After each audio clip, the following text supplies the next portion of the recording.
자, 할렐루야. 우리 좌우에 계신 분들하고 인사하겠습니다. 너무 잘 오셨습니다. 네, 감사합니다. 자, 오늘 말씀은 오늘 세례식이 있는 관계로 복음의 핵심에 대해서 우리가 복습하는 시간을 좀 갖도록 하겠습니다. 자, 제목 같이 한번 읽어보겠습니다. 다 같이 시작. 없으신 하나님의 사랑. 자, 포기가 없으신 하나님의 사랑이라고 하는 제목으로, 자, 우리 다 같이 일어나셔서 요한복음 3장 16절 말씀 같이 봉독합니다. 시작. 하나님이 세상을 이처럼 사랑하사 독생자를 주셨으니 이는 그를 믿는 자마다 멸망하지 않고 영생을 얻게 하려 하심이라. 아멘. 자리에 앉겠습니다. 자, 우리가 교회를 다니면서 자주 듣는 단어들 가운데 하나가 복음입니다. 복음을 알아야 된다, 들어야 된다, 믿어야 한다. 이 복음에 대해서 말하고 있는데, 과연 성경이 말하고 있는 복음, 우리가 어디서부터 어떤 내용서부터 시작해서 어디까지 결론이 나져야 하느냐, 오늘 복음에 대해서 우리 복습하는 시간을 갖도록 하겠습니다. 자, 복음을 이야기하려면 우리 첫 번째 주제를 여기서부터 우리가 봐야 될 것 같아요. 자, 1번부터 보면, 자, 다 같이 읽어볼게요. 시작. 창조주 하나님과 인간. 자, 여기서부터 이제 말씀이 시작되어집니다. 세상 사람들은 진화론을 주장하는 사람들과 더불어 이 세상이 갑자기 우연히 어쩌다가 만들어진 것이다 라고들 이야기합니다. 물론 그들 이야기도 나름대로 주장하는 근거가 있을 수 있겠지만, 과연 성경에서 말하고 있는 이 세상의 시작은 무엇이냐라는 거죠. 자, 우리가 창세기 1장 1절에 보면 성경은 이 세상의 시작을 이렇게 말하고 있습니다. 시작. 태초에 하나님이 천지를 창조하시니라. 자, 태초에 in the beginning이라고 나와 있어요. 이 세상이 처음 시작되어질 때 누가라고 등장하고 있느냐? 하나님이 등장하고 계십니다. 이 세상 아무것도 없는 그 시간 누구는 계셨다? 하나님은 계셨다는 거예요. 근데 과연 그 하나님께서 이 세상에 어떤 일을 행하셨느냐? 천지 하늘과 땅을 창조하셨다라고 말하고 있다라는 거죠. 다시 말하면 성경은 이 세상이 어쩌다가 우연히 생겨난 것이 아니라 분명히 지으신 이가 이야기하고 있다고 말하고 있고, 그 지으신 이는 누구다? 하나님이다라고 말하고 있다는 거예요. 여러분, 하나님의 창조하심을 믿는 것, 여러분, 이게 복음의 시작이에요. 여러분, 믿어지시길 주님의 이름으로 축원합니다. 아멘. 이 세상을 하나님이 창조하셨대요. 자, 우리가 창세기를 보면 하나님께서 며칠 동안 이 세상을 창조하셨느냐? 6일 동안 창조하시고 7일째 되어질 때 안식하셨습니다. 자, 그래서 6일 동안 이 세상을 만드시기 시작하는데, 빛이 있으라라고 하시는 말씀서부터 첫날이 시작돼요.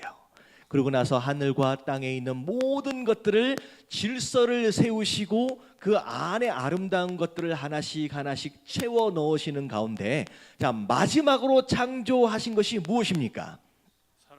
바로 우리 사람을 만드셨다라는 거죠. 근데 특별히 사람을 만드실 때는 여러 가지 다른 것들과 비교하여 볼 때 전혀 다른 모습과 다른 계획을 가지고 창조하셨다라고 하는 것을 우리가 창세기 1장 26절서부터 보면 알 수가 있습니다. 자, 줄 쳐진 데까지 한번 읽어볼게요. 시작.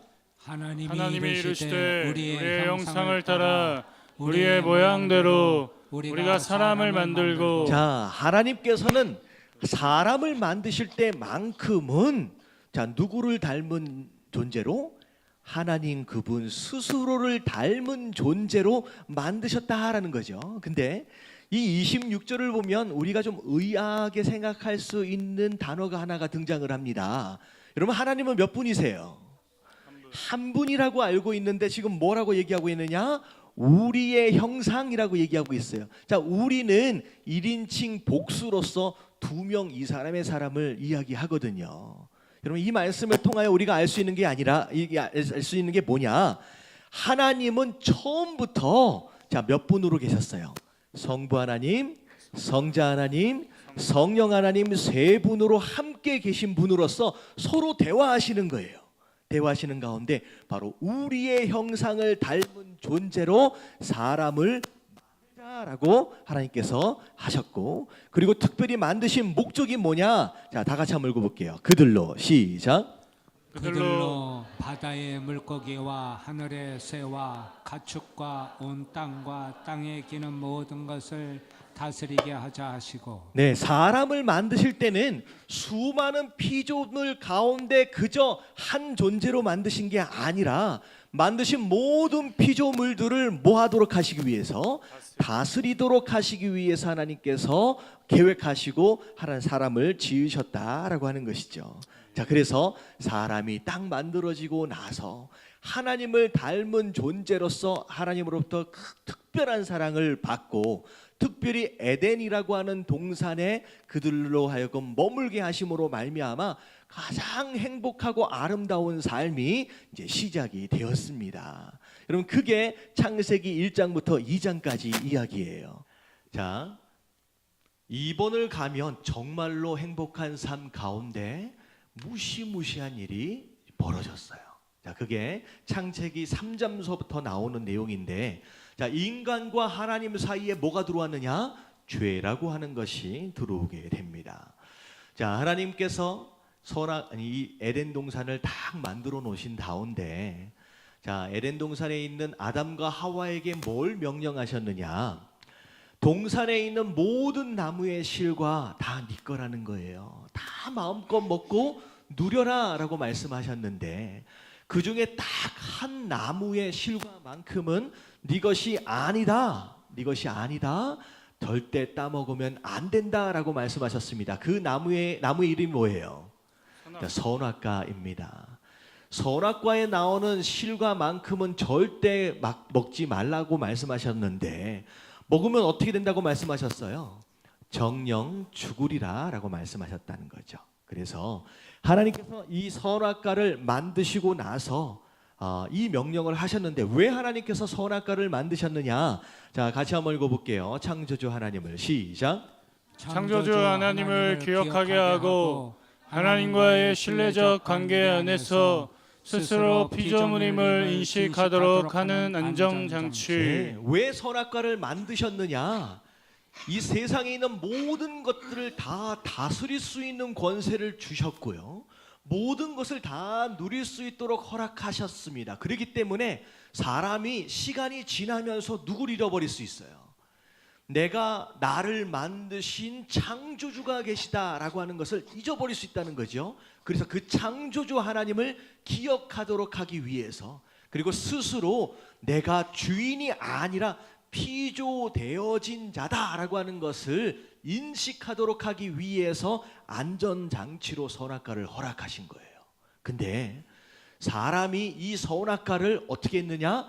사단의 꼬임을 받아서 따먹어 버리게 됩니다.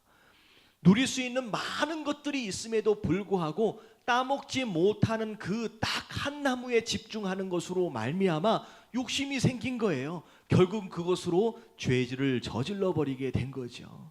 사실 우리도 마찬가지예요. 우리가 누릴 수 있는 수많은 축복들이 있거든요.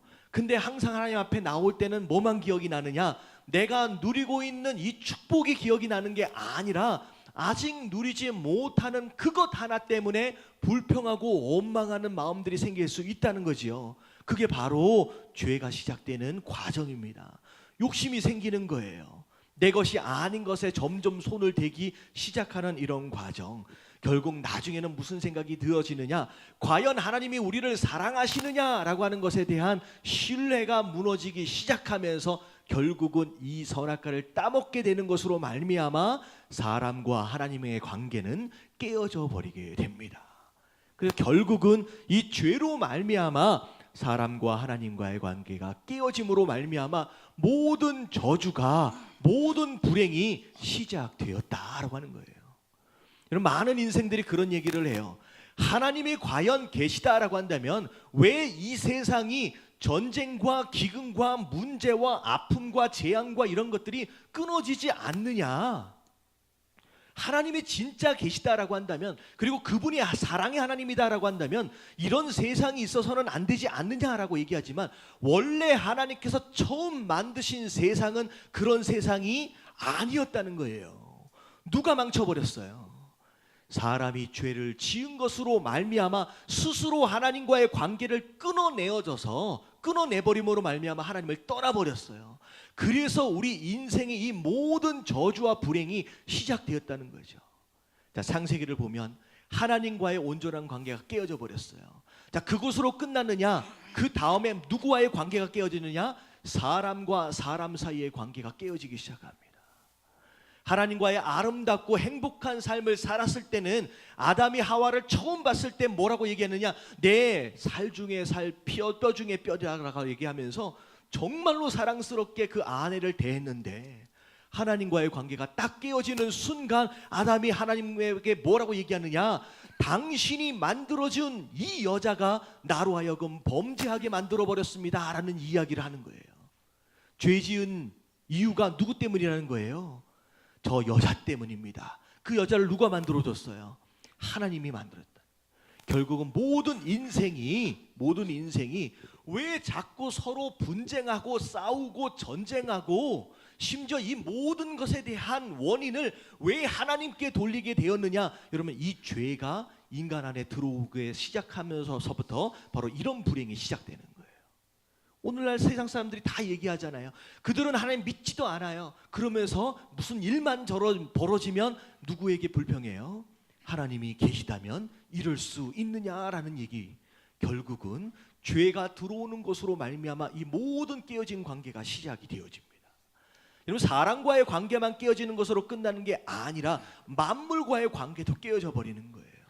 이 세상을 다스리라고 우리의 소유로 주셨는데, 처음에는 그 모든 만물들이 우리 인생들을 향하여 아름다운 것과 좋은 과실들을 제공하도록 만들어진 이 만물들이 더 이상 인간을 향하여서 어떤 모습으로 나아가기 시작하느냐? 가시와 엉겅퀴를 내는 문제와 고통들만을 전해주는 그런 만물들로 변해버렸다라고 하는 거예요.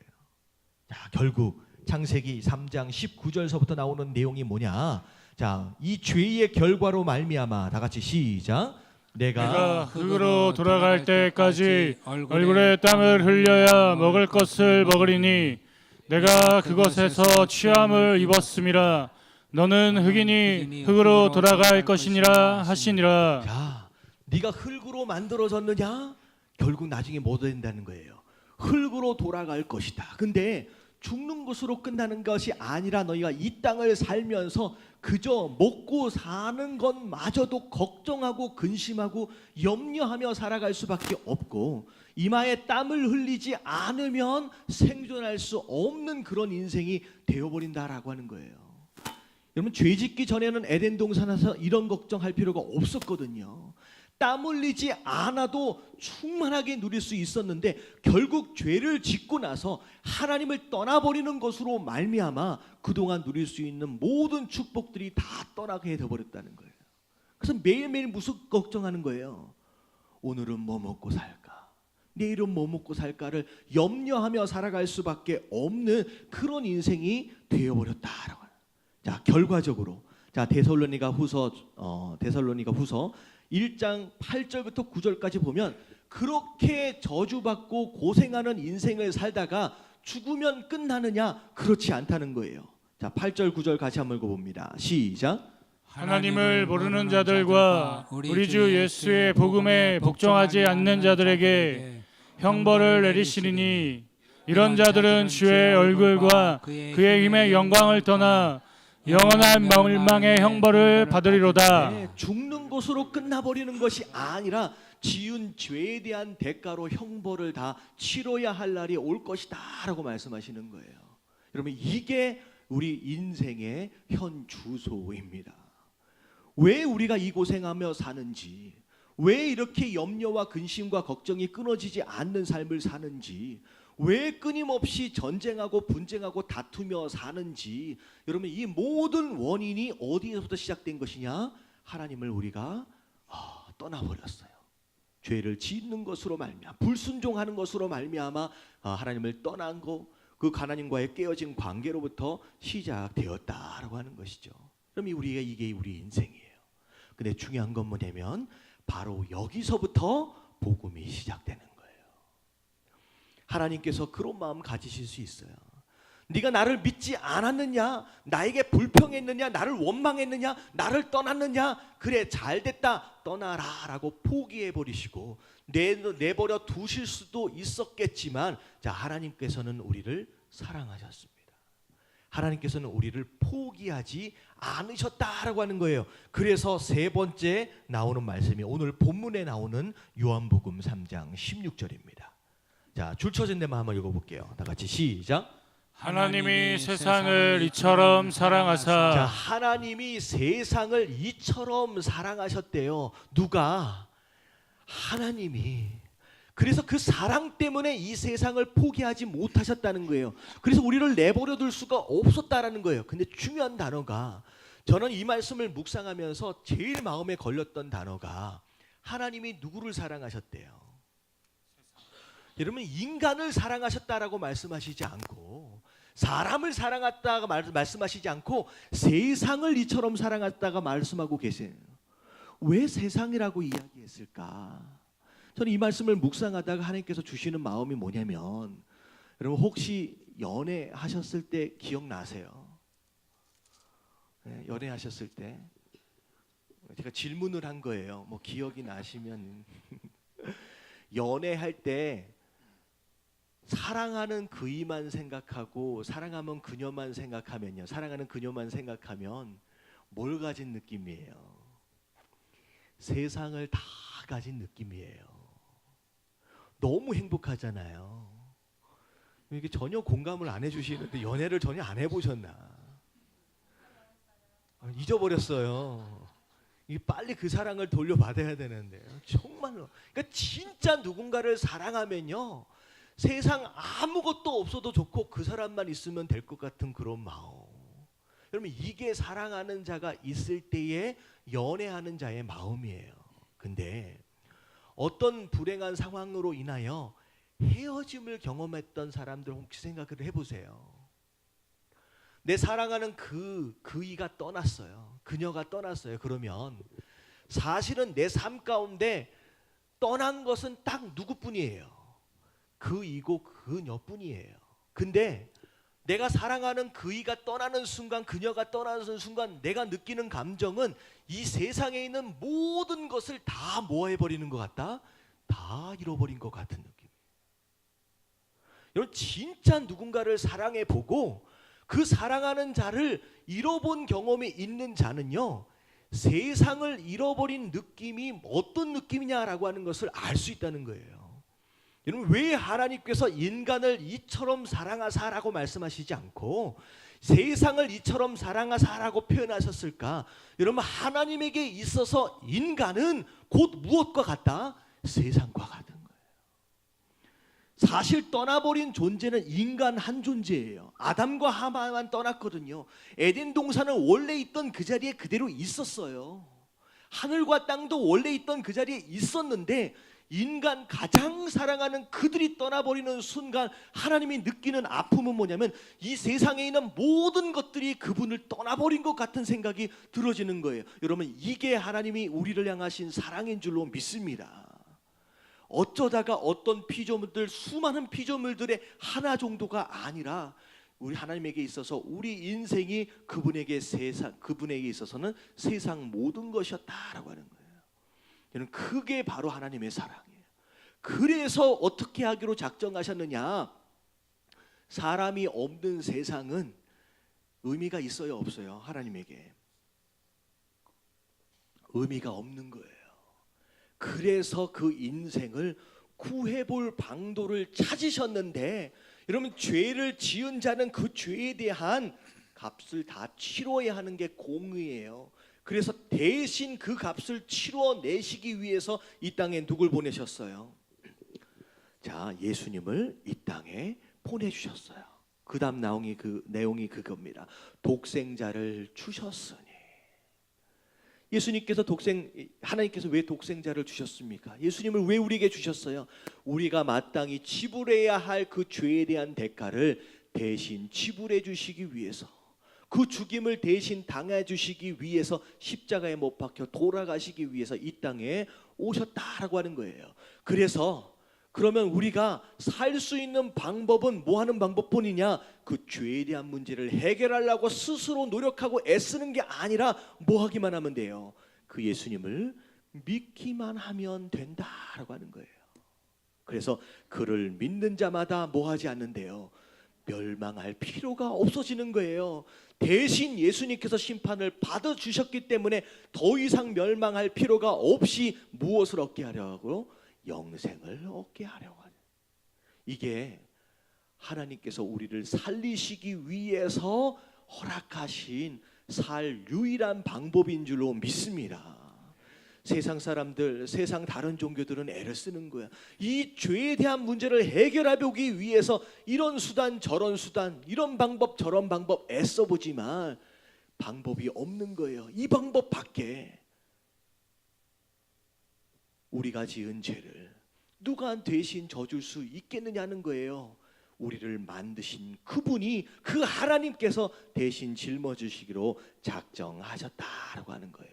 여러분, 믿음으로 하나님 앞에 나아갈 수 있는 저와 여러분들 되시길 주님의 이름으로 축원합니다. 그래서 오늘 말씀에 나와 있는 믿는 자, 도대체 뭘 믿는 자를 의미하느냐? 자, 첫 번째 다 같이 한번 읽어볼게요. 시작. 우리가 죄인임. 자, 우리가 죄인이다라고 하는 것을 믿는 거예요.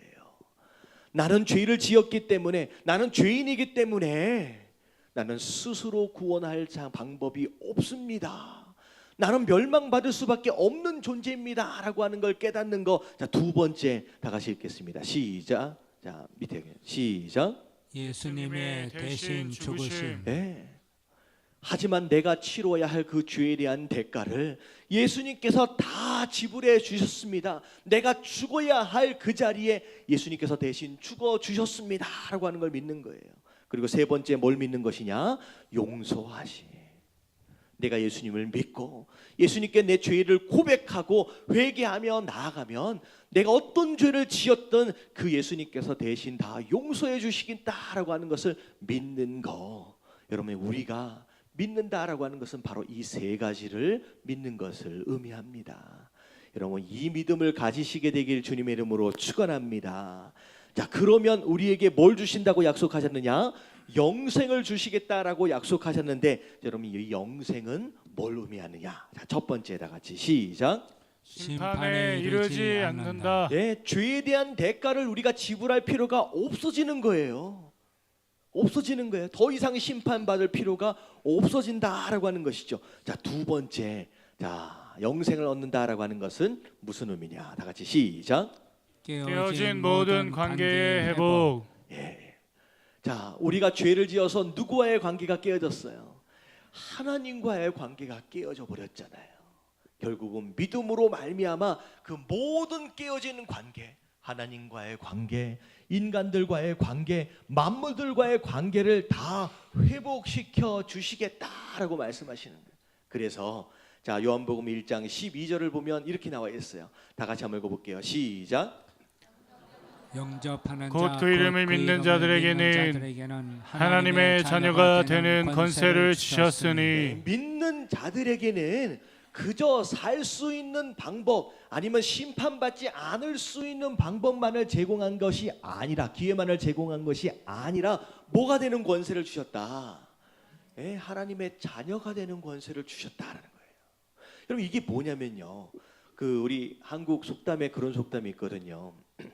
물에 빠진 사람 구해줬더니만 뭐 달라 그런대요? 보따리.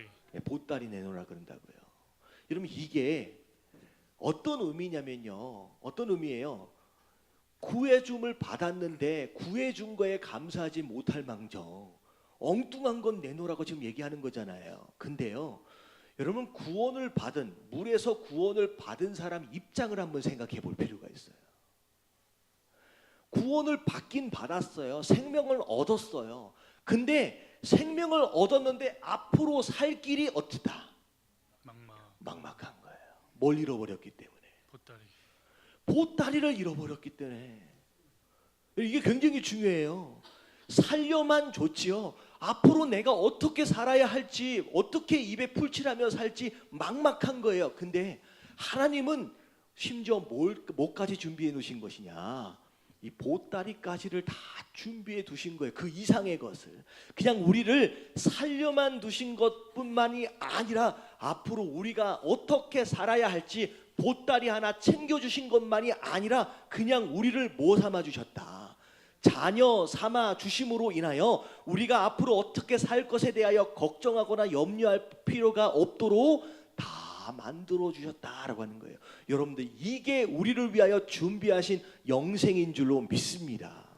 그래서 믿음으로 하나님 자녀 되어진 자들은요, 우리가 지은 죄에 대해서 어떻게 해결해야 될지 더 이상 고민할 필요가 있어요, 없어요? 없다라는 거예요. 그리고 앞으로 우리가 어떻게 먹고 살아야 할지에 대하여 근심하고 걱정할 필요가 있다 없다? 없다라고 하나님 말씀하시는 거예요. 여러분, 하나님 자녀 되어진 자들로서 여러분 이 약속하신 이 축복들을 다 받아 누릴 수 있는 저와 여러분들 되시길 주님의 이름으로 축원합니다. 아멘. 근데 중요한 게 뭐냐면 이 모든 것을 누리려면 뭐 해야만 된대요? 뭐 해야만 된대요? 그를 믿는 자. 그럼 어떻게 믿을 것이냐라고 하는 게 중요해요. 어떻게 믿을 것이냐라고 하는 게 중요해요. 여러분, 중요한 건 뭐냐면요, 여러분, 믿음은 여러분 우리 안에서 생겨난 것이 아니다라는 거예요. 자, 3번 볼게요. 자, 3번인가요? 4번인가요? 예, 4번. 자, 믿음은 뭐다? 선물. 여러분, 선물입니다. 자, 내가 오늘부터 내가 믿어봐야지. 내가 믿도록 노력해봐야지. 여러분, 노력과 결단에 의해서 생겨나는 게 믿음이 아니에요. 성경에서 말하고 있는 믿음은 에베소서 2장 8절에 나와 있습니다. 자, 다 같이 한번 읽어볼게요. 시작.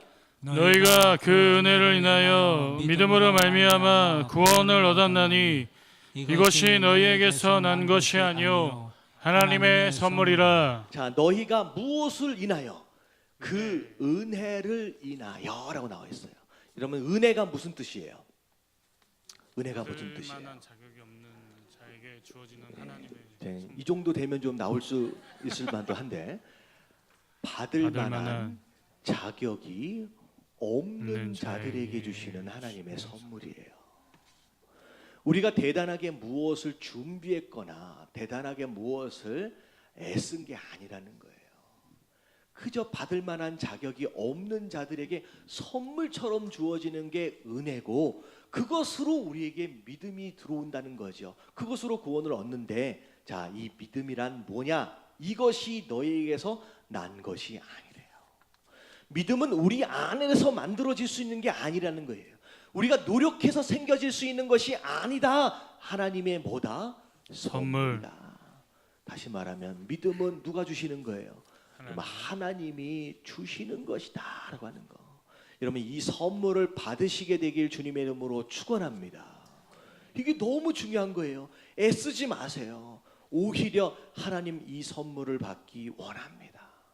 예수님이 날 위하여 죽으신 이 모든 내용들, 그 십자가가, 그 보혈이, 그 부활이 아직 믿어지지 않으신 분 계신다라고 한다면 여러분, 애쓰지 마시고 오히려 하나님 은혜를 주시옵소서, 믿음을 주시옵소서. 여러분, 선물을 받아야 하는 줄로 믿습니다. 아멘. 그 선물을 받아야. 근데 여러분들, 자격을 따라 주는 선물은 아니지만 여러분, 선물을 주는 사람이 하나님께서는 이제 선물을 주실 때 받을 만한 사람을 정하셔서 줍니다. 근데 그게 뭐냐? 자, 잠언 3장 34절. 자, 같이 한번 읽어봅니다. 시작. 진실로 그는 거만한 자를 비웃으시며 겸손한 자에게 은혜를 베푸시나니. 자, 뭐라고 얘기하고 있느냐? 교만한 자는 하나님 비웃어 버리신대요. 상종하지 않으신다는 거예요. 오히려 뭐한 사람? 겸손한 사람. 바로 그 사람에게 받을 만한 자격이 없는 그 선물을 주신다라고 말씀하시는 거예요. 그래서 믿음은 어떤 사람에게 주신다? 겸손한 사람에게 주신대요. 여러분, 이 믿음을 받으시길 주님의 이름으로 축원합니다. 아멘. 여러분, 겸손해야 돼요. 하나님, 나는 죄인입니다. 하나님 스스로 하나님 나는 이 세상을 살아갈 수 없습니다. 하나님 용서하여 주셔야 합니다. 하나님 나는 지혜가 없습니다. 하나님 심지어 믿음도 없습니다. 하나님 연약합니다. 하나님 나를 붙잡아 주셔야 합니다. 라고 하는 여러분 그런 겸손함. 여러분 스스로의 의로 하나님 앞에 나가는 자 되지 마시고 여러분 정말로 하나님을 향한 그 겸손함으로 나아갈 수 있는 자, 여러분 그런 사람에게 믿음을 더 풍성하게 부어주신다라고 하는 거 여러분 기억하시며 여러분 이 시간 하나님 앞에 좀 나아갈 수 있는 시간 됐으면 좋겠습니다. 그래서 혹시 이미 예수 그리스도를 믿고 그 자녀됨의 권세를 누리시고 계시는 분들이다라고 한다면 우리의 복음의 핵심이 무엇이고 내가 어떻게 하나님의 자녀가 되었는지 여러분 원래 그 기본을 다시 한번 새겨보시고 여러분 아직 믿음이 없는 자들로서 아버님 오늘 말씀을 듣고 한번 믿기로 한번 작정해보는, 그래서 이 선물로 주시는 이 믿음이 정말로 필요하다라고 느끼신 분들을 우리 간절하게 한번 찬양하시면서 결단하는 시간 갖도록 하겠습니다. 이 시간 하나님 앞에 나아가길 원하시는 분들은 가슴에다 손을 얹고 이렇게 함께 기도하길 원합니다. 제가 기도할 때 같이 따라하시면 됩니다. 사랑의 하나님, 사랑의 하나님, 사랑의 하나님, 사랑의 하나님, 저는 죄인입니다. 저는 죄인입니다. 오늘 말씀을 듣고 오늘 말씀을 듣고 예수님을 나의 주님으로, 예수님을 나의 주님으로, 예수님을 나의 구원자로 예수님을 나의 구원자로 영접하기 원합니다. 영접하기 원합니다. 나의 죄를 지시고 나의 죄를 지시고 십자가에서 죽으신 예수님, 십자가에서 죽으신 예수님, 장사한 지 사흘 만에 장사한 지 사흘 만에 부활하신 예수님, 부활하신 예수님, 예수님을 나의 주님으로, 예수님을 나의 주님으로, 나의 구원자로 나의 구원자로 내 안에 모시어 드립니다. 내 안에 모시어 드립니다. 지금부터 영원까지 지금부터 영원까지 나와 함께 계시며 나와 함께 계시며 주께서 원하시는 사람으로 주께서 원하시는 사람으로 만들어 주시옵소서. 만들어 주시옵소서. 하나님, 저의 죄를 용서하시니 저의 죄를 용서하시니 감사합니다. 감사합니다. 예수님의 이름으로 예수님의 이름으로 기도합니다. 기도합니다. 아멘. 아멘. 연이어 기도합니다. 하나님 감사합니다. 이 시간 오늘 말씀을 듣고 오늘 복음을 듣고 주님 앞에 결단한 자들을 한 사람 한 사람 기억하여 주시옵소서. 새롭게 믿음을 갖기로 결단하고 주님 앞에 나아가는 자들에게 하나님 더 큰 믿음을 허락하여 주시옵시고, 하나님 방황하고 타락하고 주님을 떠났던, 다시 그래서 돌아오기로 작정한 하나님 그런 하나님 자녀들을 더욱 위로하시고 더 축복하시사 하나님 주님께서 허락하신 은혜와 축복들을 더 마음껏 누리며 살아갈 수 있도록 하나님 도우시고 인도하여 주시옵소서. 이 모든 말씀 우리 주 예수 그리스도 이름으로 감사하며 간절히 기도드리옵나이다. 아멘. 우리 주님께 감사와 영광의 박수 올려드립시다. 할렐루야. 자, 고린도후서 5장 17절에 이런 말씀이 있습니다. 같이 한번 기도할게요. 같이 한번 읽겠습니다. 시작. 그런즉 누구든지 그리스도 안에 있으면 새로운 피조물이라. 믿음을 이전 가지고 잠깐 밑에가 있었는데 왜 없어졌네요. 자, 이전 것은 지나갔으니 보라 새 것이 되었도다.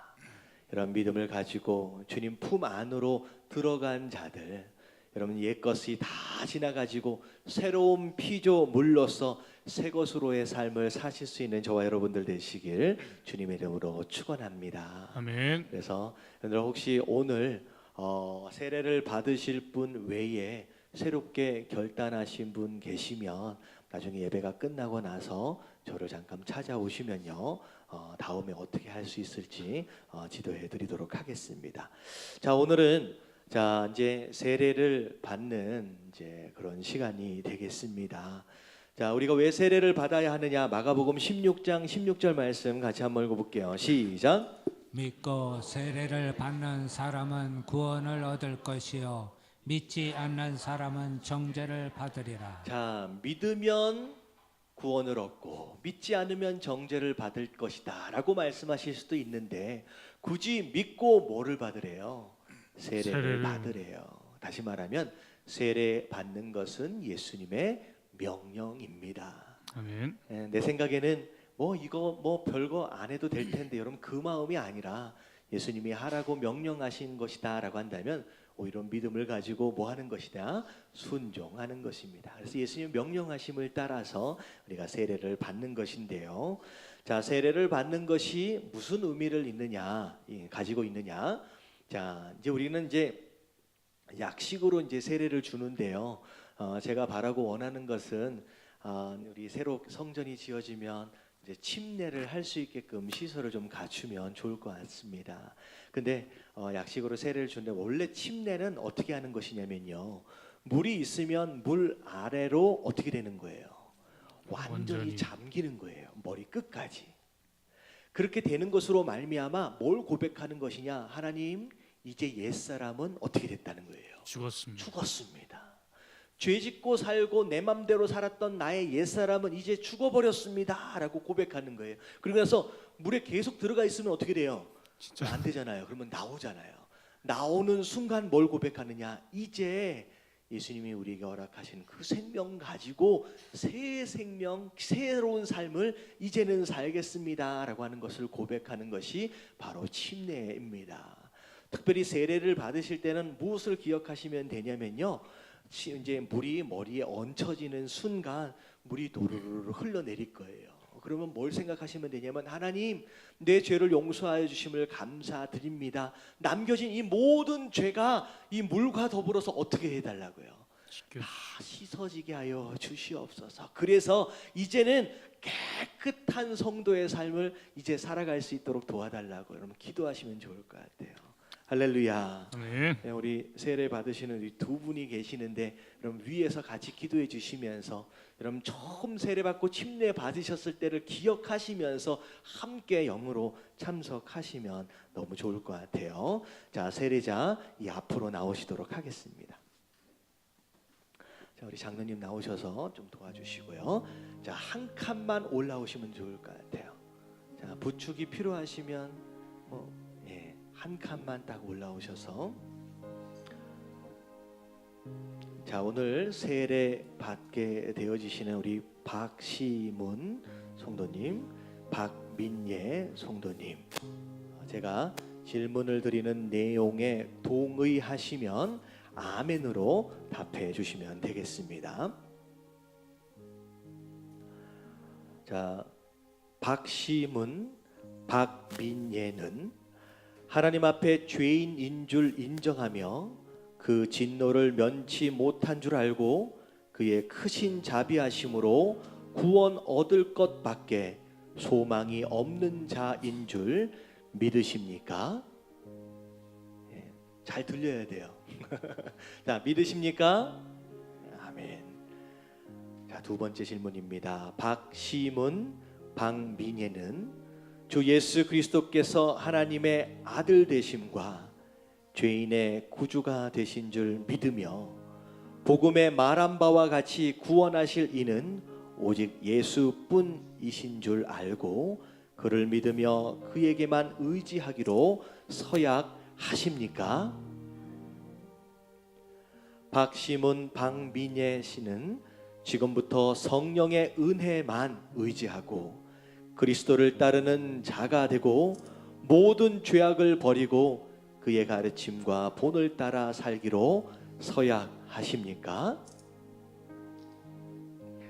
박시문, 박민혜는 성도의 의무와 권리를 바르게 행사하며 교회의 관할과 치리를 복종하고 성결과 화평으로 교회의 덕을 세우는데 힘쓰기로 서약하십니까?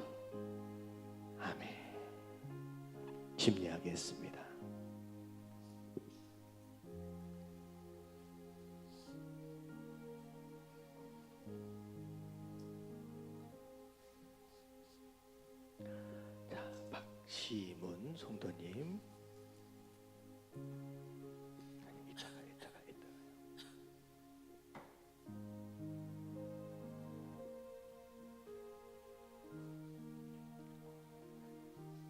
예수 그리스도를 믿는 박시문에게 내가 성부와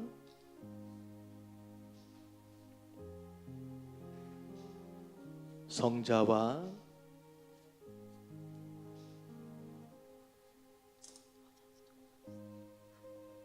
성령의 이름으로 세례를 주노라.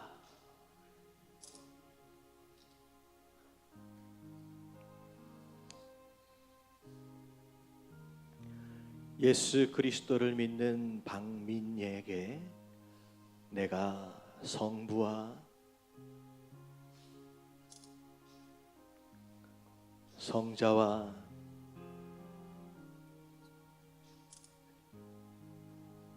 성령의 이름으로 세례를 주노라.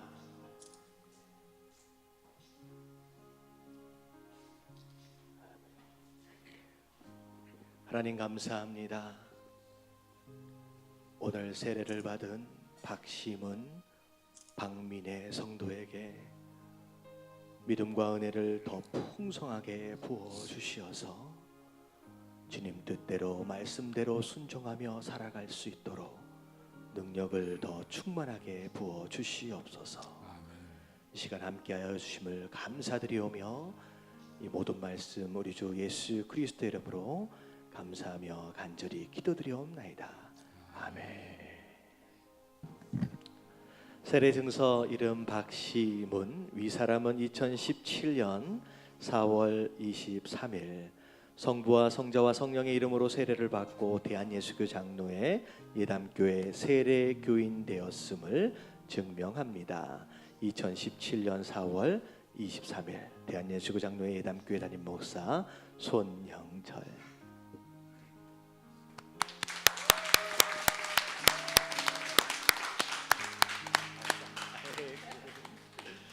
자, 세례 증서 이름 박민예, 위사람은 2017년 4월 23일 성부와 성자와 성령의 이름으로 세례를 받고 대한예수교 장로회 예담교회 세례교인 되었음을 증명합니다. 2017년 4월 23일 대한예수교 장로회 예담교회 담임 목사 손영철.